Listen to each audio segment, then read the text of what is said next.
What kind of people abandon a young woman to die in the mountains and call it justice? That question stayed in Amy Collins' heart as she knelt beside a weak fire, fighting the cold that tried to steal her life. 3 days earlier, she had been walking with a wagon train toward California, filled with hope for a new beginning. Now she was alone in the Colorado mountains, left to freeze like a broken object no one wanted.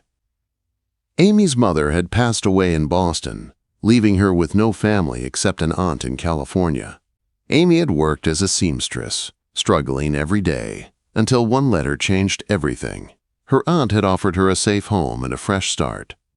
Amy gathered her savings and joined a wagon train heading west, believing God had finally shown her mercy. She had never imagined that the same people who ate her food, wore the clothes she mended, and relied on her help would one day turn on her in fear and throw her away like a curse. For weeks she had walked beside the wagons, sewing torn clothes, nursing sick children, and working harder than anyone expected. Some praised her kindness, but others whispered that bad luck followed her. When sickness hit the wagon train and 2 oxen died after eating poisonous plants, fear took root among the settlers. They looked at Amy not as a helper, but as a cause of their suffering. Rumors grew, and soon whispers turned into angry voices. One morning, the leader of the group, Eugene White, stood before her with a hard look on his face and said the words that shattered her world. "The others have voted. You must leave the train." Amy had stared at him, stunned. The mountains stretched in every direction. There was no road, no town, no sign of life for miles. She begged him to reconsider, but he gave her only a small bag of food and a rifle. Then he walked away with the others, never looking back. On her own, Amy followed a creek, as Eugene had advised, but her supplies ran out fast. Cold rain soaked her clothes, her boots cracked, and water collected inside them. Her hands shook from hunger and cold as she tried to build a fire each night. On the 3rd day, she woke to frost on her blanket and her water frozen. Her body was so weak she could barely stand. She tried to pray, but no words came. She believed she would die there without anyone knowing or caring. Then she heard footsteps. A tall figure stepped out from between the snow-covered trees. His coat was made of heavy fur, and his boots were thick with ice. His face was rough and weathered, with a thin scar running from his left temple to his jaw. His dark brown eyes showed no surprise, only deep understanding as he looked at her shivering body and half-dead fire. "You are dying," he said in a steady voice. "If you spend one more night out here, the cold will take you." Amy tried to speak, but her voice failed. He kneeled beside her fire and quickly rebuilt it with dry wood from his pack. His movements were calm and sure, like a man who knew how to survive in the worst conditions. When the fire grew, he wrapped his heavy coat around her shoulders. "There is a cabin 2 miles from here. You will come with me. You need warmth and food." Quote. Amy worried about trusting a stranger, but she no longer had strength to resist. He helped her to her feet and supported her as they walked. The path was steep and narrow, weaving between pine trees and large rocks. She tried not to slow him down, but several times her legs gave out, and he lifted her without complaint. He did not speak unless needed. His silence was strangely comforting, not cold or rude, but controlled and protective. When they finally reached his cabin, Amy was surprised. It was small but strong, built from thick pine logs with a stone chimney sending smoke into the sky. It looked like part of the mountain itself. Inside, the fire was already prepared. Warmth filled the room. He guided her to sit by the fireplace and gave her a wool blanket. He told her to change into dry clothes he kept stored in a wooden chest. When she returned, he handed her a bowl of warm stew. The first spoonful brought tears to her eyes. It was the best food she had tasted in months. "My name is Thomas Baker," he said while sitting at the table. "I live out here alone. I trap, hunt, trade when needed. You can stay here until you are strong again." Amy stared at the man who had saved her. He spoke clearly and with purpose. His hands were rough from hard work, but his voice held care she had not heard from anyone in a long time. She told him her name and how she had ended up alone. His jaw tightened with anger when she explained how the settlers abandoned her. "Leaving a woman alone in the mountains is the act of cowards," Thomas said. "No decent man would allow it." That night he gave her the bed and slept near the fire. Amy lay awake listening to the wind outside. The cabin was small, but inside felt safe. She watched him for a moment as he slept. He looked like a man who carried heavy pain but refused to break under it. For the first time since her mother passed, Amy felt she was not completely alone.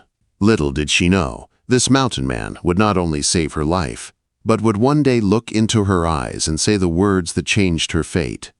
Words she never expected to hear. Words no one had ever spoken for her. She did not know yet that he would choose her as his wife. The storm arrived sooner than Thomas expected. By the next morning, snow covered the mountains in a thick white blanket. Amy woke to the sound of wind pushing against the cabin walls, but inside was warm and peaceful. Thomas moved quietly as he prepared breakfast, his actions calm and steady. When she thanked him for the bed, he simply nodded. "You needed rest," he said. "Strength will come back."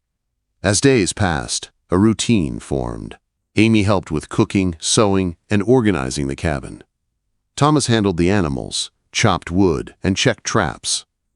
He showed her how to carry herself in the mountains, how to read the sky for weather, and how to make a fire the right way so it would last through the night. He didn't treat her like a burden or a guest. He treated her like someone capable and important. Amy began to see the kind of man he was. He spoke little, but when he did, his words held weight. His hands worked with skill, whether he was building, repairing, or carving wood. At night, they read books by the fire. Amy listened to his deep voice as he read stories about distant lands and brave people. Sometimes she forgot she was stranded, forgotten by the world. The cabin felt like a small, safe island in the middle of endless winter.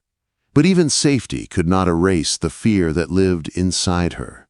One evening, as snow blew against the window, Amy stared into the fire and whispered, "What if they were right? What if I bring bad luck?" Thomas looked at her, his brown eyes firm. "There is no curse on you. People fear what they don't understand. They blamed you because it was easier than facing the truth." His voice was gentle, but there was anger beneath it, anger for what she had suffered. Amy felt warmth in her chest. No one had ever defended her like that. The days turned into weeks. Their conversations grew deeper. Amy learned that Thomas had once been a school teacher in Pennsylvania. He had planned a normal life until something happened that broke him enough to leave everything behind. He didn't give details, and Amy did not push. Pain was something she understood. With every passing day, Amy began to feel stronger, not only in her body, but in her heart. She smiled more. She slept without fear. She began to look forward to every sunrise. And she noticed Thomas changing too. He worked a little slower when she was nearby. His voice softened when he spoke to her. His eyes lingered on her face a little longer than before. One afternoon, Amy went to fetch water from the creek, humming softly. When she returned, she saw Thomas standing by the corral with the horses, watching her. He quickly looked away, but she had seen the softness in his eyes. It made her heartbeat quicken in a way she was not used to. But their quiet life was interrupted one icy morning. Thomas had gone outside to split wood while Amy prepared breakfast. Moments later, his voice called out sharply, a tone she had never heard from him.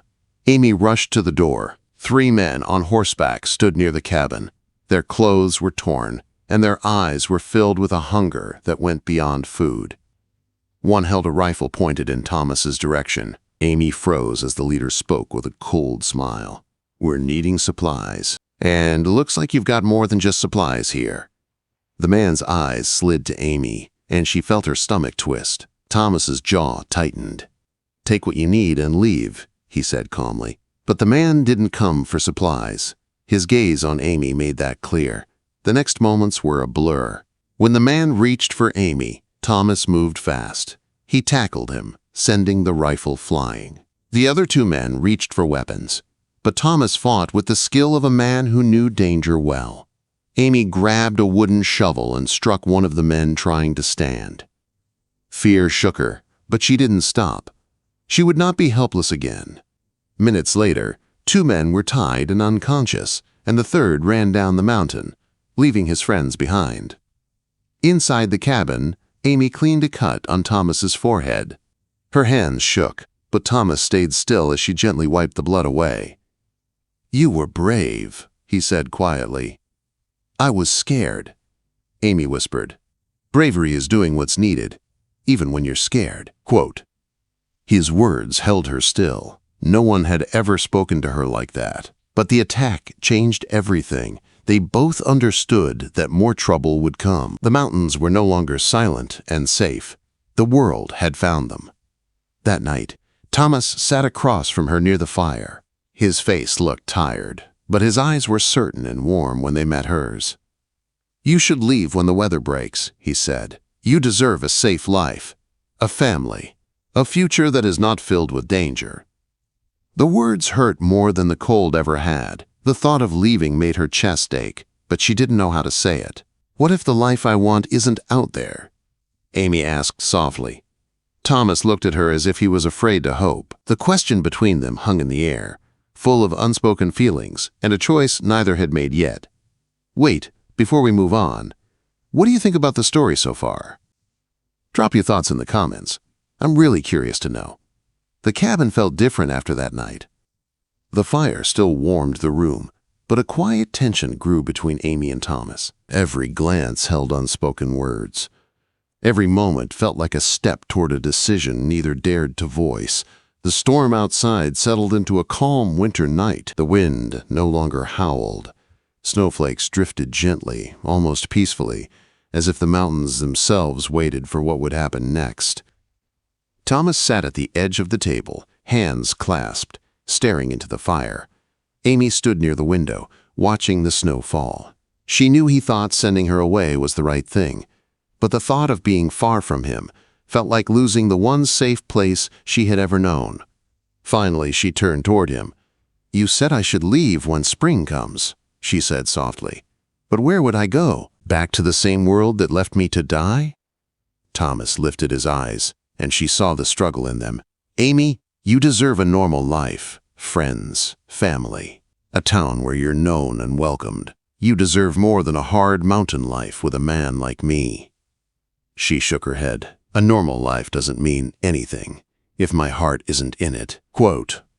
Thomas stood and walked to the fireplace, gripping the mantel as if steadying himself. "I don't want to trap you here because you feel you owe me for saving your life." "You didn't trap me," she said. "You rescued me. You cared when no one else did. And you didn't ask for anything in return. That matters." He turned, his voice low. "I care for you more than I should." Amy felt warmth spread through her chest. "Then tell me what you truly want," she whispered. Thomas took a slow step toward her, then another. His rough hands gently took hers, holding them as if they were the most precious thing he had ever touched. "What I want scares me," he admitted, "because once I say it, I won't be able to take it back." Amy squeezed his hands. "Say it anyway." He looked into her eyes, searching for any doubt. Instead, he found the same longing he carried inside himself. He drew a breath, steady and full of truth. "I want you here, with me, not for a season, not until spring. I want you as my wife, Amy." Her breath caught. He continued, his voice shaking slightly with emotion. "I choose you, not because you need saving, not because I'm lonely, but because in all the miles I walked, all the years I spent alone, I never met someone who fit the empty places in my life the way you do. You bring warmth into this cabin, into my days, into my heart. You make this place feel like a home. I want to build a life with you if you choose it too." Tears filled Amy's eyes. For years, she had been treated as unwanted, as a burden, as someone who didn't belong anywhere. The settlers saw her as a curse. The world pushed her aside. But this man, this strong, quiet mountain man, saw her as a blessing, as someone worth choosing. She stepped closer, placing her hand on his cheek. Thomas, no one ever wanted me for more than my work or what I could offer. No one ever looked at me the way you do. I don't need a town or a crowd. I just need one place where I'm wanted, and that place is here, with you." His eyes softened, full of relief and hope. "Are you sure? This life is hard." Amy nodded. Life was hard everywhere, but here, I'm not alone. Quote, Thomas bent his forehead to hers, his voice low. "Then stay as my partner, my wife, my heart." Amy smiled through her tears. "I choose you too, Thomas." He wrapped his arms around her, holding her close, as if afraid the world might steal her away. For the first time since her mother passed, Amy felt truly safe, truly loved. The next day, they began preparing for the future together. They reinforced the cabin, repaired the fence, and planned for spring. Not because Amy would leave, but because they would face the future as one. Weeks later, when the mountain passes opened, Thomas took the two captured men down to the town for the marshal. Many people whispered when they saw him arrive with a young woman at his side. Amy held her head high. Thomas never let go of her hand. When the marshal asked who she was, Thomas answered clearly, "My wife." Amy felt her heart fill with warmth. Those words were everything she had ever hoped to hear. The mountains never grew easier, but they faced every storm, every hardship, and every joy side by side. Amy stitched quilts, planted a garden, and filled the cabin with the gentle care only love could bring. Thomas hunted, built, and read to her by the fire at night. Their life was simple, but it was full of love, respect, and a quiet happiness most people never found.